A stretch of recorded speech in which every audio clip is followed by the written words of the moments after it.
Bismillahirrahmanirrahim. Assalamualaikum warahmatullahi wabarakatuh. Alhamdulillahi rabbil alamin. Wassalatu wassalamu ala asyrafil anbiya'i wal mursalin wa ala alihi wa sahbihi ajma'in. Amma ba'du. Pertama-tama,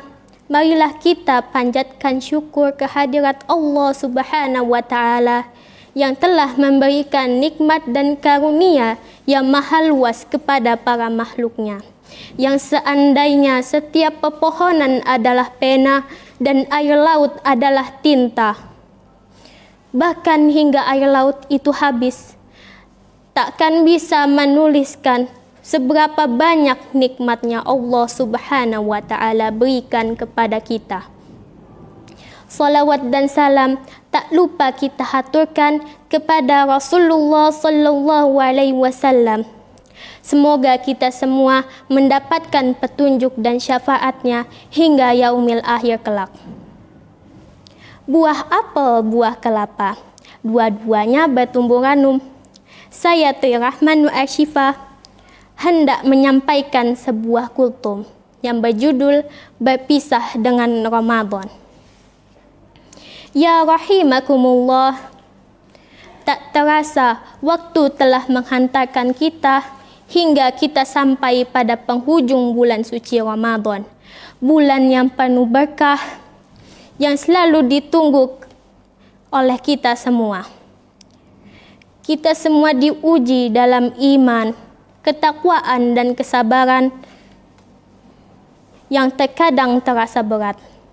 Namun insya Allah, dengan niat yang tulus, ikhlas dan sabar, akan menjadi amalan kebaikan kita yang dilipat gandakan pahalanya. Ya rahimakumullah, Ramadan akan segera meninggalkan kita dengan sejuta pelajaran dan kebaikan sebagai hadiah terbaik untuk kita semua. Orang-orang beriman akan merasakan kehilangan setelah berpisah dengannya, yaitu kebahagiaan di saat mereka melakukan ibadah dan amal kebaikan selama bulan Ramadan. Bahkan tak sedikit dari para ulama dan orang-orang salih yang mengungkapkan kesedihan bahkan dengan meneteskan air mata karena khawatir tak akan bertemu kembali dengannya. Ya rahimakumullah, kita pun tentu akan merasa kehilangan akan perpisahan dengan bulan Ramadan. Tetapi ingatlah bahwa perpisahan ini bukanlah segalanya. Yang terpenting adalah bagaimana kita tetap bisa istiqomah setelah Ramadan dan tetap beramal sebagaimana amalan kita di bulan Ramadan. Ya rahimakumullah, andaikan amalan yang kita lakukan selama Ramadan dapat berpesan dengan kita, maka mungkin inilah yang akan disampaikannya. Pesan pertama, puasa berkata, setelah Ramadan pergi, janganlah lupakan aku, karena aku akan mendatangimu pada 6 hari di bulan Syawal, dan akan lebih dekat lagi denganmu ketika kamu melaksanakan puasa Senin Kamis, puasa Arafah, puasa Asyura. Bahkan Rasulullah menganjurkan kita untuk berpuasa Daud. Itu semua tiada lain agar kamu selalu bisa dekat denganku, dan pasti aku akan menunggumu di pintu Ar-Rayyan di surga.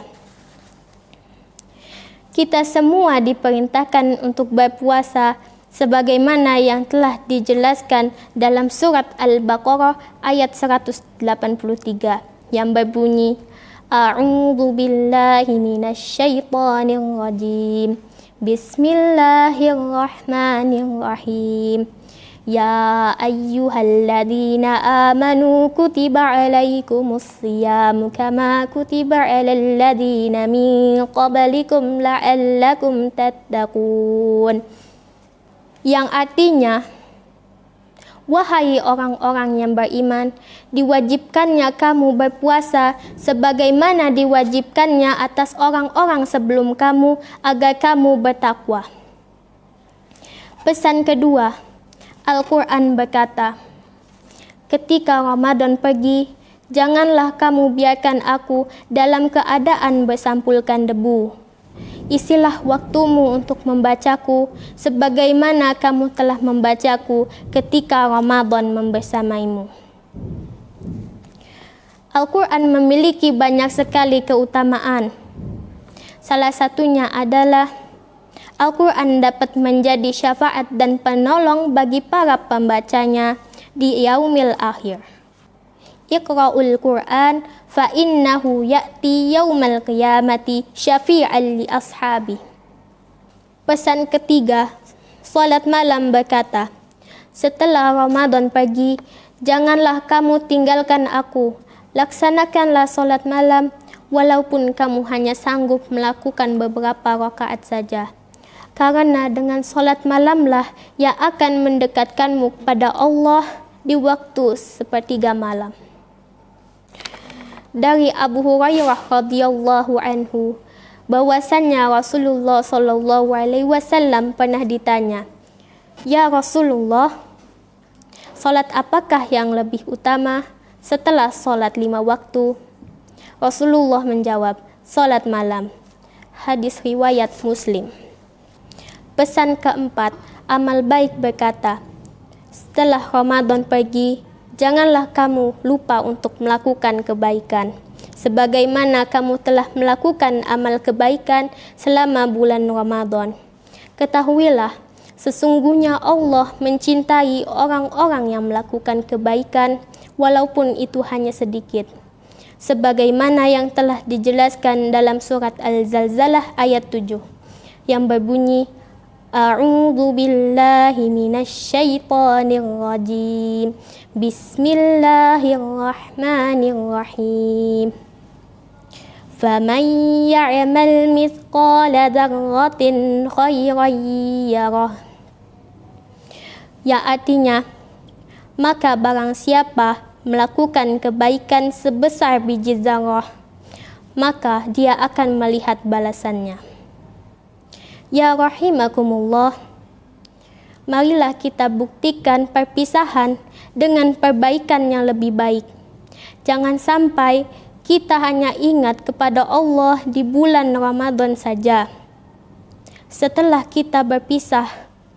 kita berada di antara Ramadan berikutnya. Semoga dengan perpisahan kita di bulan suci Ramadan menjadikan kita pribadi yang lebih baik daripada sebelumnya dan tetap menjaga keistiqomahan kita dalam beribadah dan melakukan amalan kebaikan. Sekian kultum yang dapat saya sampaikan, kurang lebihnya saya mohon maaf dan kepada Allah saya mohon ampun. Buah durian manis rasanya, awas tajam berduri. Terima kasih atas perhatiannya. Sekian saya akhiri. Wabillahi taufiq wal hidayah. Wassalamualaikum warahmatullahi wabarakatuh.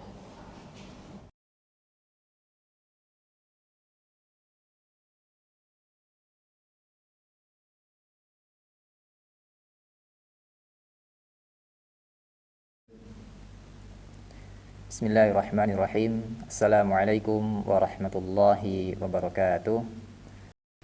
Innal hamdalillah nahmaduhu wa nasta'inuhu wa nastaghfiruhu wa na'udzu billahi min shururi anfusina wa min sayyiati a'malina man yahdihillahu fala mudilla lahu wa man yudlilhu fala hadiyalah.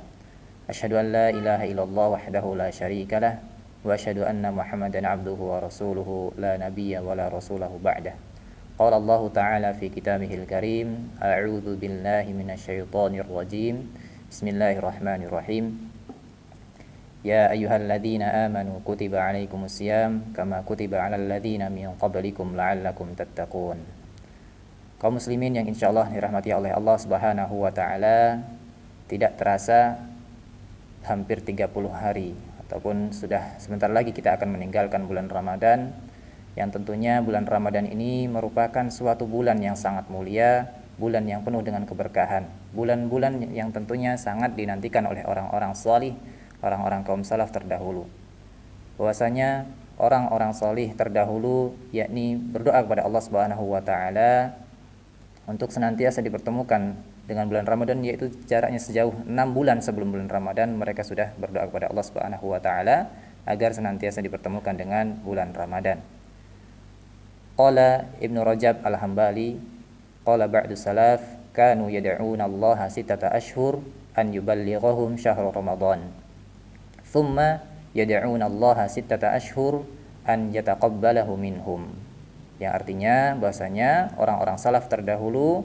berdoa kepada Allah Subhanahu wa taala 6 bulan sebelum datangnya bulan Ramadan untuk dipanjangkan umurnya, untuk senantiasa berharap kepada Allah Subhanahu wa taala agar dipertemukan dengan bulan Ramadan. Begitupun setelah ditinggalkan bulan Ramadan, mereka senantiasa berdoa kepada Allah Subhanahu wa taala selama 6 bulan setelah bulan Ramadan. Yaitu untuk apa? Tujuannya adalah untuk diterimanya sebuah amalan-amalan selama di bulan Ramadan ini. Kaum muslimin yang insyaallah dirahmati oleh Allah Subhanahu wa taala, adapun yang perlu kita contoh dari hal ini adalah untuk senantiasa istiqomah dalam berdoa kepada Allah Subhanahu wa taala atas apa yang telah kita lakukan selama bulan di Ramadan ini. Tentunya kita berharap kepada Allah agar amalan-amalan kita, ibadah-ibadah kita diterima oleh Allah Subhanahu wa taala dan mengharapkan ridhonya serta mengharapkan balasan nantinya di akhirat kelak. Tentunya dengan balasan-balasan yang begitu nikmat, balasan-balasan yang kita rindui di akhirat kelak. Amin ya rabbal alamin. Adapun yang selanjutnya yaitu adalah untuk senantiasa istiqomah. Nah, ini merupakan hal yang berat ya. Istiqomah setelah ditinggalkan bulan Ramadan merupakan hal yang sangat berat untuk bagi kita semuanya. Oleh karenanya perlu kita untuk latihan untuk senantiasa istiqomah dengan ibadah-ibadah yang telah kita lakukan selama di bulan Ramadan ini. Tentunya tanda-tanda diterimanya sebuah ibadah kita ataupun sebuah kebaikan-kebaikan kita di bulan Ramadan ini adalah dengan tumbuhnya keistiqomahan kita setelah ditinggalkan dengan bulan Ramadan ini. Para ulama mengatakan inna min alamati qabulil hasanah al hasanatu ba'daha. Sesungguhnya diterimanya ataupun tanda-tanda diterimanya sebuah kebaikan adalah dengan tumbuhnya kebaikan-kebaikan yang setelahnya. Tentunya kita dengan ditinggalkan bulan Ramadan ini banyak yang harus kita jaga, tentunya dari ibadah-ibadah kita, entah itu dari qiyamul lail kita, tilawah kita, ataupun murojaah kita, ataupun hal-hal yang lainnya, entah itu sedekah kita. Tentu hal itu merupakan suatu hal yang sangat berat bagi kita untuk senantiasa istiqomah. Namun hal itu merupakan salah satu dari tanda-tanda diterimanya sebuah ibadah kita ataupun kebaikan-kebaikan kita di sisi Allah Subhanahu wa taala. Kaum muslimin rahimani wa rahimakumullah, bahwasanya di dalam Ramadan yang satu, kemudian Ramadan yang akan datang, itu merupakan di dalamnya adalah suatu hal untuk penghapusan dosa kita semuanya. Tentunya dengan ditinggalkan oleh Ramadan ini kita mengharapkan bahwasanya dosa-dosa kita itu diampuni oleh Allah Subhanahu wa taala. Qala Rasulullah sallallahu alaihi wasallam, as-salawatul khamsu wal jumu'ah ilal jumu'ah wa ramadan ila ramadan mukaffiratun bainahunna idza jitanaba al-kaba'ir. Salat 5 waktu, Jumat ke Jumat berikutnya, Ramadan ke Ramadan berikutnya, kemudian merupakan suatu hal untuk menghapus dosa-dosa kita apabila seseorang itu adalah senantiasa menjauhi sebuah dosa-dosa besar. Tentunya kita mengharapkan dari bulan-bulan Ramadan ini, bulan Ramadan yang telah kita lalui ini, kita berdoa semoga Allah senantiasa mengampuni dosa-dosa kita, menerima amalan-amalan kita, dan senantiasa kita berharap juga mudah-mudahan tahun depan lagi Allah berkenan ataupun memberikan kita suatu nikmat umur untuk senantiasa bertemu dengan bulan Ramadan yang bulan yang penuh dengan rahmat ini. Amin ya rabbal alamin. Mungkin itu yang dapat kami sampaikan, kurang lebihnya mohon maaf. Sebelum kita mengakhiri, marilah kita berdoa kepada Allah Subhanahu wa taala agar kita mendapatkan ampunannya, mendapatkan rahmatnya, mendapatkan ridha Allah Subhanahu wa taala. Marilah kita sejenak beristighfar kepada Allah Subhanahu wa taala atas dosa-dosa kita agar Allah Subhanahu wa taala berkenan untuk mengampuni dosa-dosa kita. Astaghfirullahalazim, astaghfirullahalazim. A'udzu billahi minasyaitonir rajim. Bismillahirrahmanirrahim. Alhamdulillahirabbil alamin. Hamdan syakirin, hamdan na'imin, hamdan yuwafi ni'amahu wa yukafi mazidah. Ya Rabbana lakal hamdu kama yanbaghi li jalali wajhikal karimi wa 'azimi sultanik. Allahumma ighfir lil muslimina wal muslimat wal mu'minina wal mu'minat al ahya'i minhum wal amwat innaka samii'un qaribun mujibud da'wat ya qadiyal hajat. Rabbana hab lana min azwajina wa dhurriyyatina qurrata a'yun waj'alna lil muttaqina imama. Rabbana taqabbal minna innaka samii'ud du'a. Rabbana taqabbal minna innaka samii'ud du'a. Rabbana taqabbal minna innaka samii'ud du'a. Rabbana atina fid dunya hasanah wa fil akhirati hasanah wa qina adzabannar. Subhana rabbika rabbil izzati amma yasifun wa salamun alal mursalin walhamdulillahi rabbil alamin. Aqulu qouli hadza wa astaghfirullaha li wa lakum wa lisa'iril muslimina wal muslimat. Assalamualaikum warahmatullahi wabarakatuh.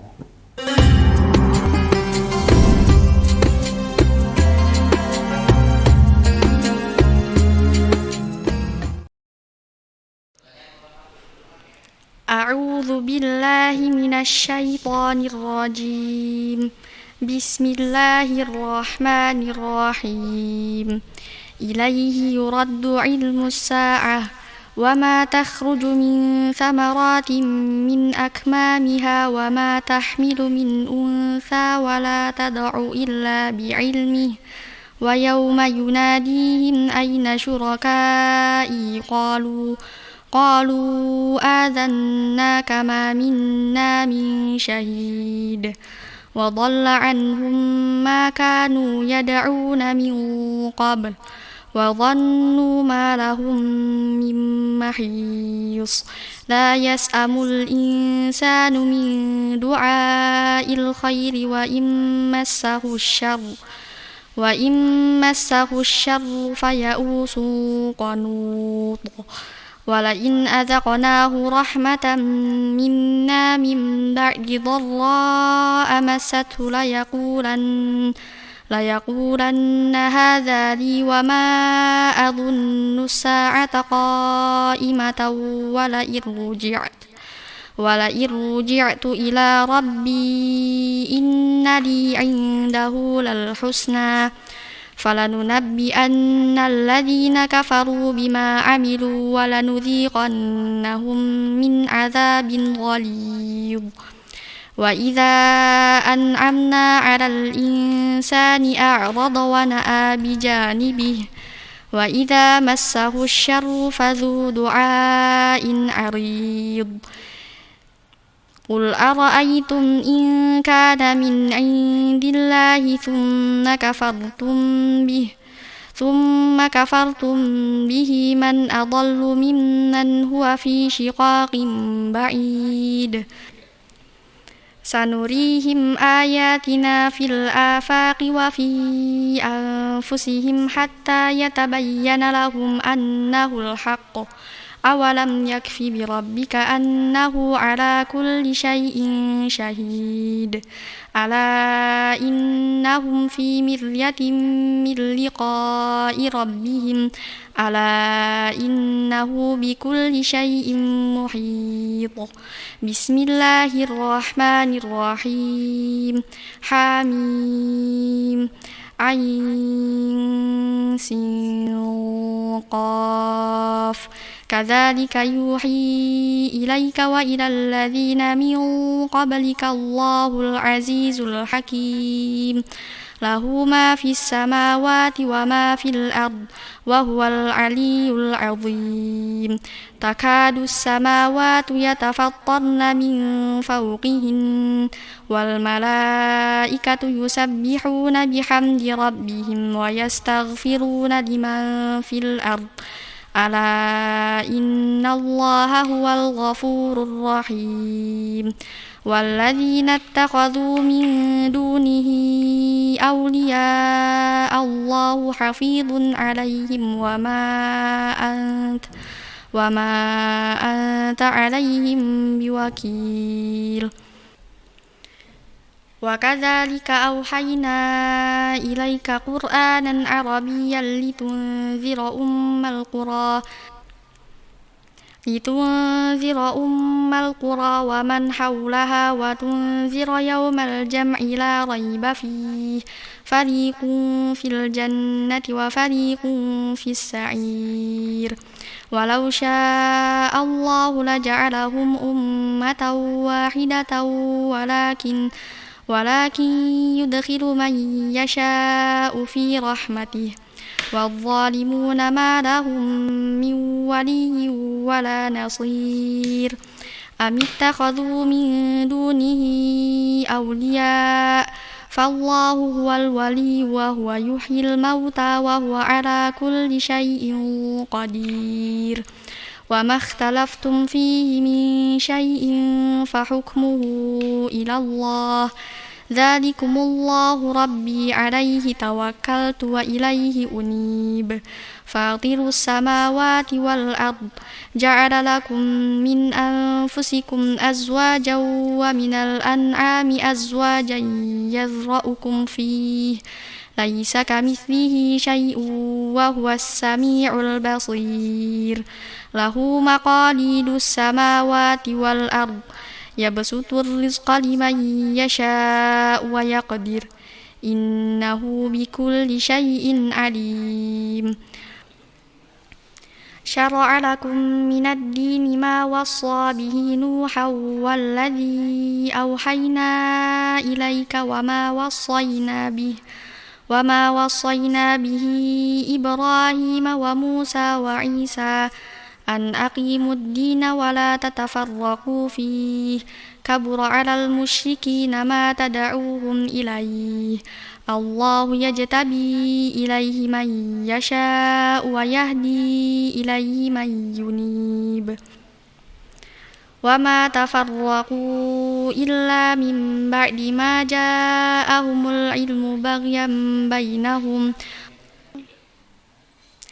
ولولا كلمة سبقت من ربك إلى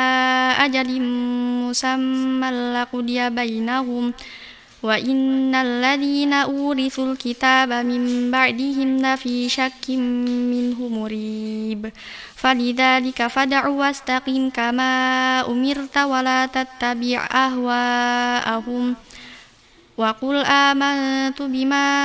أنزل الله من كتاب وأمرت لأعدل بينكم الله ربنا وربكم لنا أعمالنا ولكم أعمالكم لا حجة بيننا وبينكم الله يجمع بيننا وإليه المصير والذين يحاجون في الله من بعد ما استجيب له حجتهم داحضة عند ربهم وعليهم غضب ولهم عذاب شديد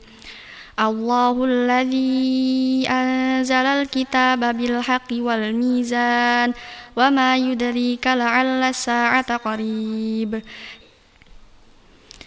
يستعجل بها الذين لا يؤمنون بها والذين آمنوا مشفقون منها ويعلمون أنها الحق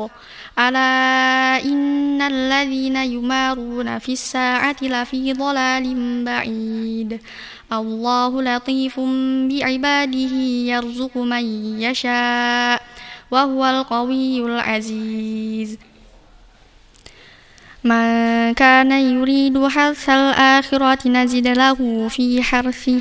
ومن كان يريد حرث الدنيا نؤته منها وما له في الآخرة من نصيب أم لهم شركاء شرعوا لهم من الدين ما لم يأذن به الله ولولا كلمة الفصل لقضي بينهم وإن الظالمين لهم عذاب أليم ترى الظالمين مشفقين مما كسبوا وهو واقع بهم والذين آمنوا وعملوا الصالحات في روضات الجنات لهم ما يشاءون عند ربهم ذلك هو الفضل الكبير ذلك الذي يبشر الله عباده الذين آمنوا وعملوا الصالحات قل لا أسألكم عليه أجرا إلا المودة في القربى ومن يقترف حسنة نزد له فيها حسنا إن الله غفور شكور أم يقولون افترى على الله كذبا فإن يشاء الله يختم على قلبك ويمحو الله الباطل ويحق الحق بكلماته إنه عليم بذات الصدور وهو الذي يقبل التوبة عن عباده ويعفو عن السيئات ويعلم ما تفعلون ويستجيب الذين آمنوا وعملوا الصالحات ويزيدهم من فضله والكافرون لهم عذاب شديد ولو بسط الله الرزق لعباده لبغوا في الأرض ولكن ينزل بقدر ما يشاء إنه بعباده خبير بصير وهو الذي ينزل الغيث من بعد ما قنطوا وينشر رحمته وهو الولي الحميد ومن آياته خلق السماوات والأرض وما بث فيهما من دابة وهو على جمعهم إذا يشاء قدير وما أصابكم من مصيبة فبما كسبت أيديكم ويعفو عن كثير وما أنتم بمعجزين في الأرض وما لكم من دون الله من ولي ولا نصير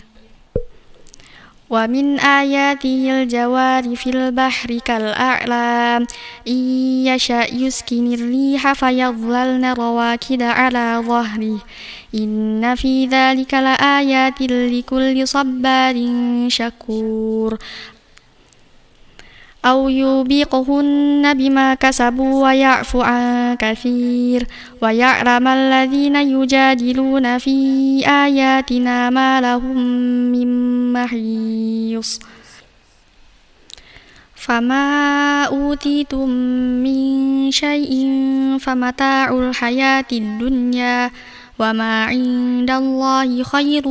وأبقى للذين آمنوا وعلى ربهم يتوكلون والذين يجتنبون كبائر الإثم والفواحش وإذا ما غضبوا هم يغفرون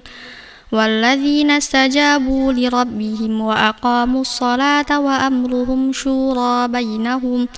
وأمرهم شورى بينهم ومما رزقناهم ينفقون والذين إذا أصابهم البغي هم ينتصرون وجزاء سيئة سيئة مثلها فمن عفا وأصلح فأجره على الله إنه لا يحب الظالمين ولمن انتصر بعد ظلمه فأولئك ما عليهم من سبيل إنما السبيل على الذين يظلمون الناس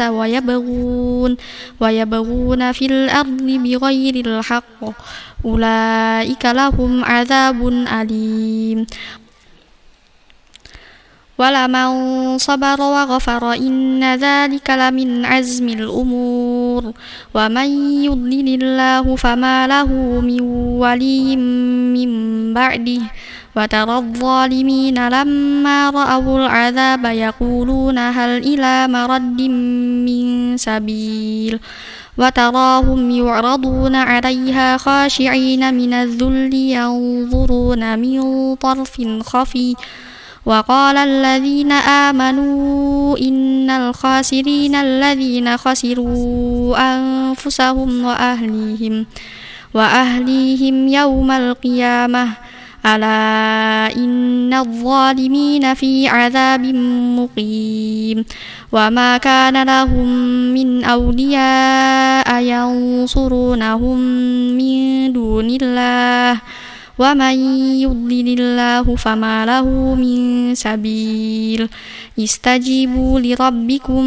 من قبل أن يأتي يوم لا مرد له من الله ما لكم من ملجأ يومئذ وما لكم من نكير فإن أعرضوا فما أرسلناك عليهم حفيظا إن عليك إلا البلاغ وإنا إذا أذقنا الإنسان منا رحمة فرح بها وإن تصبهم سيئة بما قدمت أيديهم فإن الإنسان كفور لله ملك السماوات والأرض يخلق ما يشاء يهب لمن يشاء إناثا ويهب لمن يشاء الذكور أو يزوجهم ذكرانا وإناثا ويجعل من يشاء عقيما إنه عليم قدير وما كان لبشر أن يكلمه الله إلا وحيا أو من وراء حجاب أو يرسل رسولا فيوحي بإذنه ما يشاء إنه علي حكيم وكذلك أوحينا إليك روحا من أمرنا ما كنت تدري ما الكتاب ولا الإيمان ولكن جعلناه نورا نهدي به من نشاء من عبادنا وإنك لتهدي إلى صراط مستقيم صراط الله الذي له ما في السماوات وما في الأرض ألا إلى الله تصير الأمور بسم الله الرحمن الرحيم حميم والكتاب المبين إنا جعلناه قرآنا عربيا لعلكم تعقلون وإنه في أم الكتاب لدينا لعلي حكيم أفنضرب عنكم الذكر صفحا أن كنتم قوما مسرفين وكم أرسلنا من نبي في الأولين وما يأتيهم من نبي إلا كانوا به يستهزئون فأهلكنا أشد منهم بطشا ومضى مثل الأولين ولئن سألتهم من خلق السماوات والأرض ليقولن خلقهن العزيز العليم الذي جعل لكم الأرض مهدا وجعل لكم فيها سبلا لعلكم تهتدون والذي نزل من السماء ماء بقدر فأنشرنا به بلدة ميتا كذلك تخرجون والذي خلق الأزواج كلها وجعل لكم من الفلك والأنعام ما تركبون لتستووا على ظهوره ثم تذكروا نعمة ربكم إذا استويتم عليه وتقولوا سبحان الذي سخر لنا هذا وما كنا له مقرنين وإنا إلى ربنا لمنقلبون وجعلوا له من عباده جزءا إن الإنسان لكفور مبين أم اتخذ مما يخلق بنات وأصفاكم بالبنين وإذا بشر أحدهم بما ضرب للرحمن مثلا ظل وجهه مسودا وهو كظيم أومن ينشأ في الحلية وهو في الخصام غير مبين وجعلوا الملائكة الذين هم عباد الرحمن إناثا أشهدوا خلقهم ستكتب شهادتهم ويسألون وقالوا لو شاء الرحمن ما عبدناهم ما لهم بذلك من علم إن هم إلا يخرصون أم آتيناهم كتابا من قبله فهم به مستمسكون بل قالوا إنا وجدنا آباءنا على أمة وإنا على آثارهم مهتدون وكذلك ما أرسلنا من قبلك في قرية من نذير إلا قال مترفوها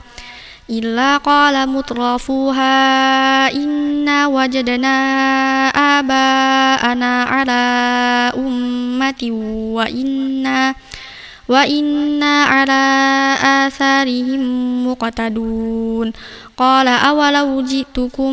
بأهدى مما وجدتم عليه آباءكم قالوا إنا بما أرسلتم به كافرون فانتقمنا منهم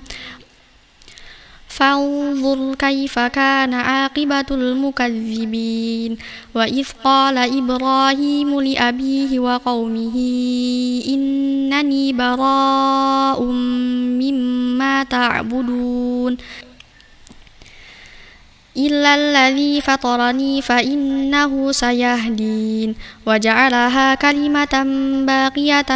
في عقبه لعلهم يرجعون بل متعت هؤلاء وآباءهم حتى جاءهم الحق ورسول مبين ولما جاءهم الحق قالوا هذا سحر وإنا به كافرون وقالوا لولا نزل هذا القرآن على رجل من القريتين عظيم أهم يقسمون رحمة ربك نحن قسمنا بينهم معيشتهم في الحياة الدنيا ورفعنا بعضهم فوق بعض درجات ليتخذ بعضهم بعضا سخريا ورحمة ربك خير مما يجمعون ولولا أن يكون الناس أمة واحدة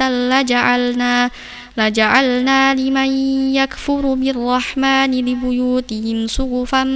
من فضة ومعارج عليها يظهرون ولبيوتهم أبوابا وسرورا عليها يتكئون وزخرفا وإن كل ذلك لما متاع الحياة الدنيا والآخرة عند ربك للمتقين ومن يعش عن ذكر الرحمن نقيض له شيطانا فهو له قرين وإنهم ليصدونهم عن السبيل ويحسبون أنهم مهتدون حتى إذا جاءنا قال يا ليت بيني وبينك بعد المشرقين فبئس القرين ولن ينفعكم اليوم إذ ظلمتم أنكم في العذاب مشتركون أفأنت تسمع الصم أو تهدي العمي ومن كان في ضلال مبين فإما نذهبن بك فإنا منهم منتقمون أو نرينك الذي وعدناهم فإنا عليهم مقتدرون فاستمسك بالذي أوحي إليك إنك على صراط مستقيم وإنه لذكر لك ولقومك وسوف تسألون واسأل من أرسلنا من قبلك من رسلنا أجعلنا من دون الرحمن آلهة يعبدون ولقد أرسلنا موسى بآياتنا إلى فرعون وملئه فقال إني رسول رب العالمين فلما جاءهم بآياتنا إذا هم منها يضحكون وما نريهم من آية إلا هي أكبر من أختها وأخذناهم بالعذاب لعلهم يرجعون وقالوا يا أيها الساحر ادع لنا ربك بما عهد عندك إننا لمهتدون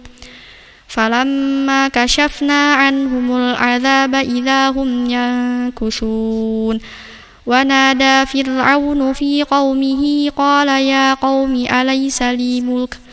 أليس لي ملك مصر وهذه الأنهار تجري من تحتي أفلا تبصرون أم أنا خير من هذا الذي هو مهين ولا يكاد يبين فلولا ألقي عليه أسورة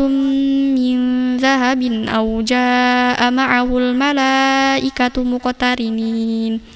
فاستخف قومه فأطاعوه إنهم كانوا قوما فاسقين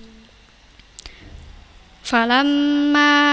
آسفونا انتقمنا منهم فأغرقناهم أجمعين فجعلناهم سلفا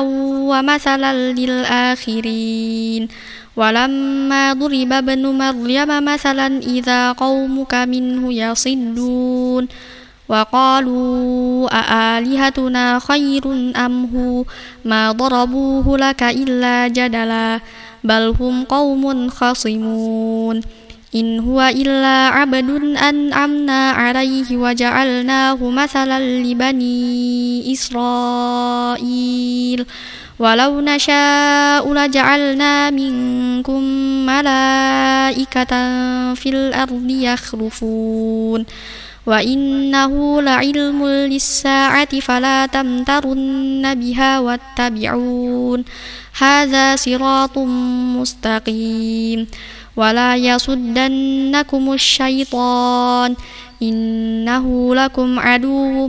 مبين ولما جاء عيسى بالبينات قال قد جئتكم بالحكمة ولأبين لكم بعض الذي تختلفون فيه فاتقوا الله وأطيعون إن الله هو ربي وربكم فاعبدوه هذا صراط مستقيم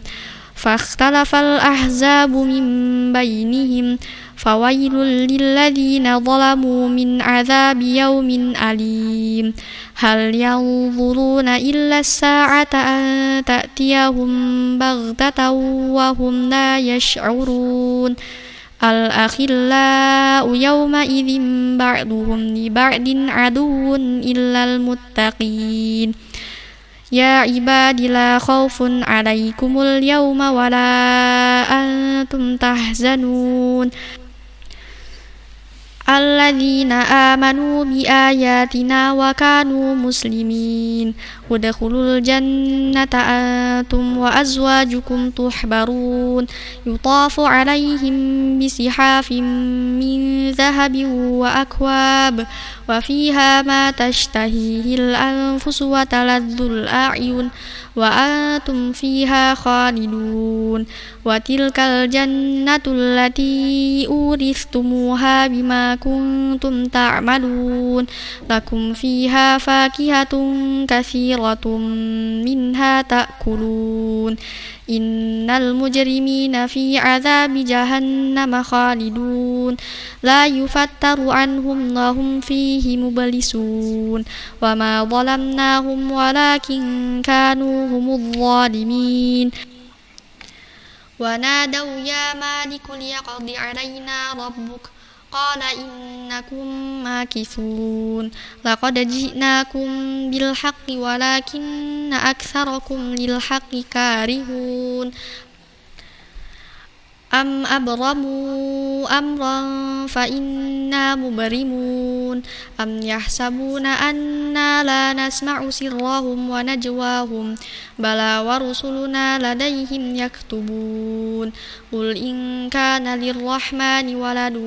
فأنا أول العابدين سبحان رب السماوات والأرض رب العرش عما يصفون فذرهم يخوضوا ويلعبوا حتى يلاقوا يومهم الذي يوعدون وهو الذي في السماء إله وفي الأرض إله وهو الحكيم العليم وتبارك الذي له ملك السماوات والأرض وما بينهما وعنده علم الساعة وإليه ترجعون ولا يملك الذين يدعون من دونه الشفاعة إلا من شهد بالحق وهم يعلمون ولئن سألتهم من خلقهم ليقولن الله فأنى يؤفكون وقيله يا رب إن هؤلاء قوم لا يؤمنون فاصفح عنهم وقل سلام فسوف يعلمون بسم الله الرحمن الرحيم حميم والكتاب المبين إنا أنزلناه في ليلة مباركة إنا كنا منذرين فيها يفرق كل أمر حكيم أمرا من عندنا إنا كنا مرسلين رحمة من ربك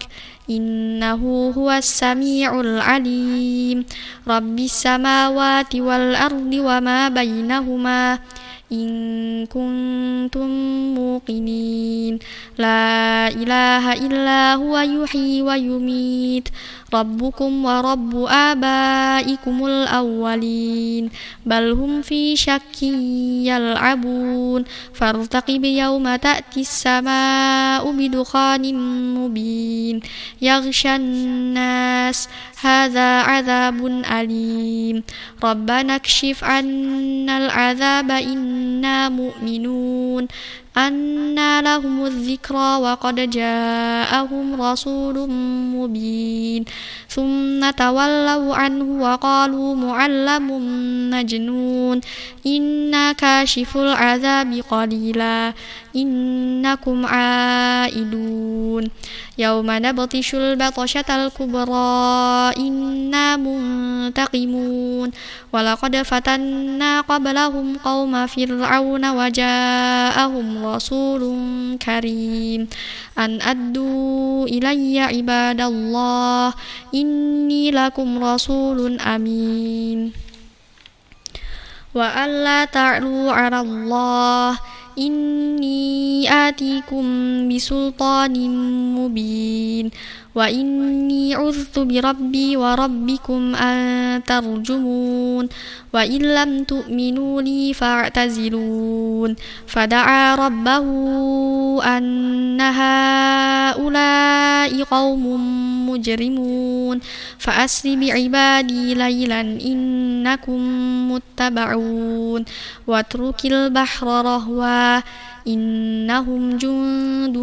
مغرقون كم تركوا من جنات وعيون وزروع ومقام كريم ونعمة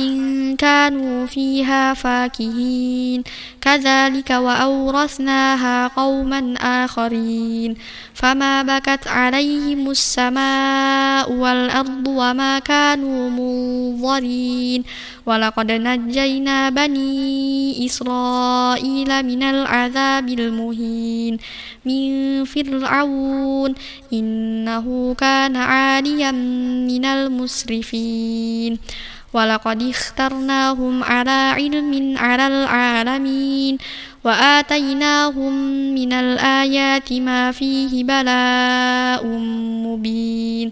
إن هؤلاء ليقولون إن هي إلا موتتنا الأولى وما نحن بمنشرين فأتوا بآبائنا إن كنتم صادقين أهم خير أم قوم تبع والذين من قبلهم أهلكناهم إنهم كانوا مجرمين وما خلقنا السماوات والأرض وما بينهما لاعبين ما خلقناهما إلا بالحق ولكن أكثرهم لا يعلمون إن يوم الفصل ميقاتهم أجمعين يوم لا يغني مولى عن مولى شيئا ولا هم ينصرون إلا من رحم الله إنه هو العزيز الرحيم إن شجرة الزقوم طعام الأثيم كالمهل يغلي في البطون كغلي الحميم خذوه فاعتلوه إلى سواء الجحيم ثم صبوا فوق رأسه من عذاب الحميم ذق إنك أنت العزيز الكريم إن هذا ما كنتم به تمترون إن المتقين في مقام أمين في جنات وعيون يلبسون من سندس وإستبرق متقابلين كذلك وزوجناهم بحور عين يدعون فيها بكل فاكهة آمنين لا يذوقون فيها الموت إلا الموتة الأولى ووقاهم عذاب الجحيم فضلا من ربك ذلك هو الفوز العظيم فإنما يسرناه بلسانك لعلهم يتذكرون فارتقب إنهم مرتقبون بسم الله الرحمن الرحيم حاميم تنزيل الكتاب من الله العزيز الحكيم إن في السماوات والأرض لآيات للمؤمنين وفي خلقكم وما يبث من دابة آيات لقوم يوقنون واختلاف الليل والنهار وما أنزل الله من السماء من رزق فأحيا به الأرض بعد موتها وتصريف الرياح آيات لقوم يعقلون تلك آيات الله نتلوها عليك بالحق فبأي حديث بعد الله وآياته يؤمنون ويل لكل أفاك أثيم يسمع آيات الله تتلى عليه ثم يصر مستكبرا كأن لم يسمعها فبشره بعذاب أليم وإذا علم من آياتنا شيئا اتخذها هزوا أولئك لهم عذاب مهين من ورائهم جهنم ولا يغني عنهم ما كسبوا شيئا ولا ما اتخذوا من دون الله أولياء ولهم عذاب عظيم هذا هدى والذين كفروا بآيات ربهم لهم عذاب من رجز أليم الله الذي سخر لكم البحر لتجري الفلك فيه بأمره ولتبتغوا من فضله ولعلكم تشكرون وسخر لكم ما في السماوات وما في الأرض جميعا منه إن في ذلك لآيات لقوم يتفكرون قل للذين آمنوا يغفروا للذين لا يرجون أيام الله ليجزي قوما بما كانوا يكسبون من عمل صالحا فلنفسه ومن أساء فعليها ثم إلى ربكم ترجعون ولقد آتينا بني إسرائيل الكتاب والحكم والنبوة ورزقناهم من الطيبات وفضلناهم على العالمين وآتيناهم بينات من الأمر فما اختلفوا إلا من بعد ما جاءهم العلم بغيا بينهم إن ربك يقضي بينهم يوم القيامة فيما كانوا فيه يختلفون ثم جعلناك على شريعة من الأمر فاتبعها ولا تتبع أهواء الذين لا يعلمون إنهم لن يغنوا عنك من الله شيئا وإن الظالمين بعضهم أولياء بعض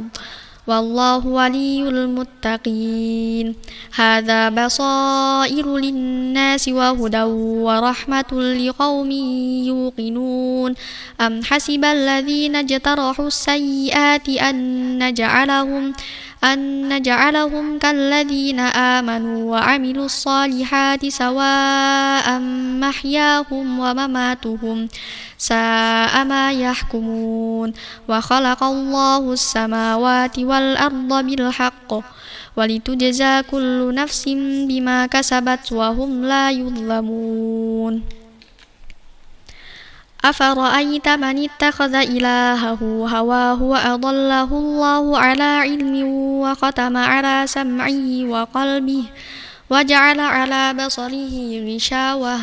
فمن يهديه من بعد الله أفلا تذكرون وقالوا ما هي إلا حياتنا الدنيا نموت ونحيا وما يهلكنا إلا الدهر وما لهم بذلك من علم إن هم إلا يظنون وإذا تتلى عليهم آياتنا بينات ما كان حجتهم إلا أن قالوا ائتوا بآبائنا إن كنتم صادقين قل الله يحييكم ثم يميتكم ثم يجمعكم إلى يوم القيامة لا ريب فيه ولكن أكثر الناس لا يعلمون ولله ملك السماوات والأرض ويوم تقوم الساعة يومئذ يخسر المبطلون وترى كل أمة جاثية كل أمة تدعى إلى كتابها اليوم تجزون ما كنتم تعملون هذا كتابنا ينطق عليكم بالحق إنا كنا نستنسخ ما كنتم تعملون فأما الذين آمنوا وعملوا الصالحات فيدخلهم ربهم في رحمته ذلك هو الفوز المبين وأما الذين كفروا أفلم تكن آياتي تتلى عليكم فاستكبرتم وكنتم قوما مجرمين وإذا قيل إن وعد الله حق والساعة لا ريب فيها قلتم ما ندري ما الساعة إن نظن إلا ظنا وما نحن بمستيقنين وبدا لهم سيئات ما عملوا وحاق بهم ما كانوا به يستهزئون وقيل اليوم ننساكم كما نسيتم لقاء يومكم هذا ومأواكم النار وما لكم من ناصرين ذلكم بأنكم اتخذتم آيات الله هزوا وغرتكم الحياة الدنيا فاليوم لا يخرجون منها ولا هم يستعتبون فلله الحمد رب السماوات ورب الأرض رب العالمين وله الكبرياء في السماوات والأرض وهو العزيز الحكيم صدق الله العظيم.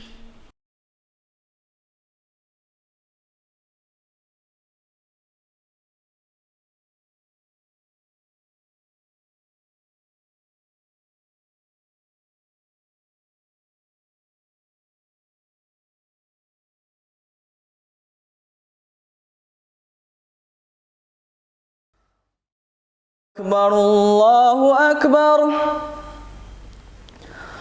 الله أكبر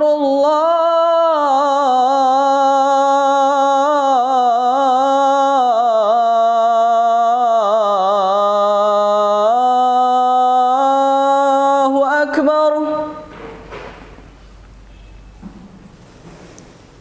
أشهد أن لا إله إلا الله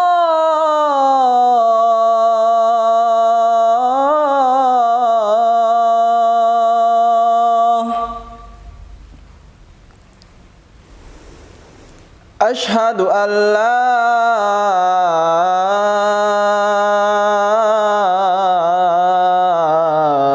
إله إلا الله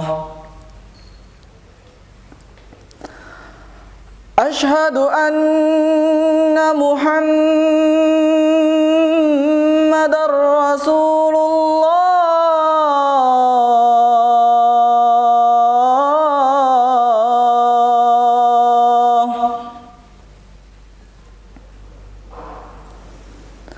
أشهد أن محمدًا رسول الله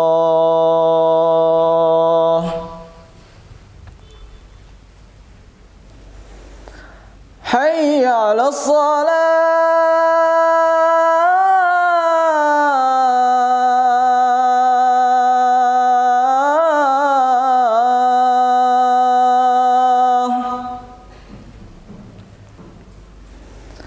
حي على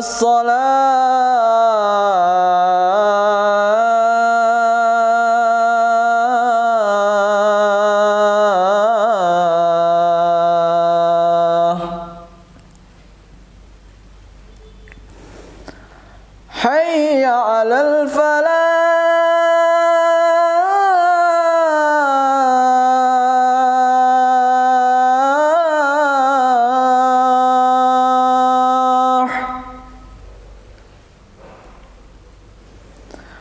حي على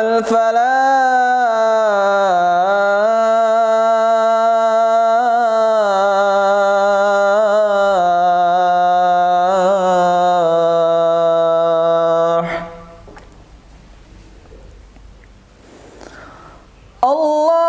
الله أكبر